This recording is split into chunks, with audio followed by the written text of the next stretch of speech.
সাকিব খান, আপনাকেই বলছি, আপনি দেশ এবং দেশের বাহিরে একজন জনপ্রিয় নায়ক। আপনার প্রতিভা দিয়ে আপনি কোটি কোটি মানুষের অন্তরের মধ্যে জায়গা করে নিয়েছেন। শুধু আপনি এই কোটি কোটি মানুষকে যে ভালো কিছু দিতেছেন তেমন না, এই কোটি কোটি মানুষ আপনার জন্য, এই লক্ষ লক্ষ কোটি কোটি মানুষ গুনাহগার হইতেছে, তারা জাহান্নামের পথ ধরতেছে, তারা জাহান্নামের দিকে অগ্রসর হইতেছে। আমার এই কথাগুলো বলার কারণ হচ্ছে আপনাদেরকে যেন আমি একটা মেসেজ দিতে পারি আপনারা কি করতেছেন। আপনি বলতে পারেন আমার জন্য তো মানুষ ভালোবাসা দেয়, আমার জন্য ভালোবাসা প্রকাশ করে, হ্যাঁ আমাকে জড়িয়ে ধরে, হ্যাঁ আপনাকে অনেক কিছু করে, অনেক কিছু বলে, অবশ্যই বলতে পারেন।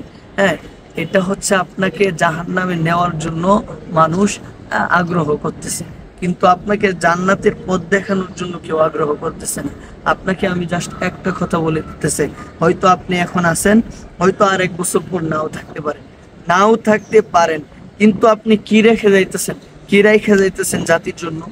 আপনি যে রাইখা যাইতেছেন, আপনি আপনার প্রত্যেকটা সিনেমার মধ্যে একজন একজন নারী থাকে, যে নারী অলঙ্গ অবস্থায়, মানে তাদের এই পরিস্থিতি থাকে। এই পরিস্থিতি যদি এই কোটি কোটি মানুষগুলা দেখা যদি তাদের চোখের মধ্যে নজর যায়, তাহলে সবগুলা মানুষ জাহান্নামী। এই জাহান্নামীর দায় আপনাকেই হতে হবে। আমি আপনাকে বলবো, মানুষ হয়তো আপনার ভক্তরা আমাকে গালিগালাজ করতে পারে, অবশ্যই গালিগালাজ করবে, কিন্তু জাহান্নামে একজন মানুষ জাহান্নামের দিকে দৌড়াবে, তাকে আমি কিছু বলবো না? এটা তো হতে পারে না, এটা তো দুনিয়া। দুনিয়ার মধ্যে আমি একজন মুসলিম জাতি ভাই হিসাবে আপনাদেরকে কিভাবে এই সঠিক রাস্তা দেখায় দিব, এই রাস্তাটা দেখানোর জন্য আপনাকে যথেষ্ট পরিমাণ আমি বলতে পারি। হ্যাঁ, আপনার যে প্রতিভা, এই প্রতিভা দিয়ে আপনি গোটা বিশ্বের মধ্যে ভালো কিছু কইরা দেখাইতে পারেন, গোটা বিশ্বের মানুষকে ভালো রাস্তাও দেখাইতে পারেন আপনার এই প্রতিভা।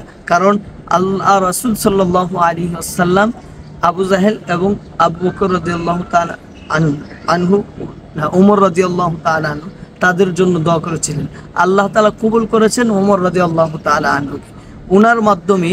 ওনার মাধ্যমে প্রকাশ্যে রাসূল সাল্লাল্লাহু আলাইহি ওয়াসাল্লাম নামাজ পড়তে পারছে, প্রকাশ্যে ইসলামের দাওয়াত দিতে পারছে। আমি আশা করি আপনি যদি ভালো রাস্তা দেখেন, ভালো রাস্তার দিকে আসেন, তাহলে আপনার মাধ্যমে এই কোটি কোটি মানুষও দেখবেন এই ভালো রাস্তার দিকে আসতে।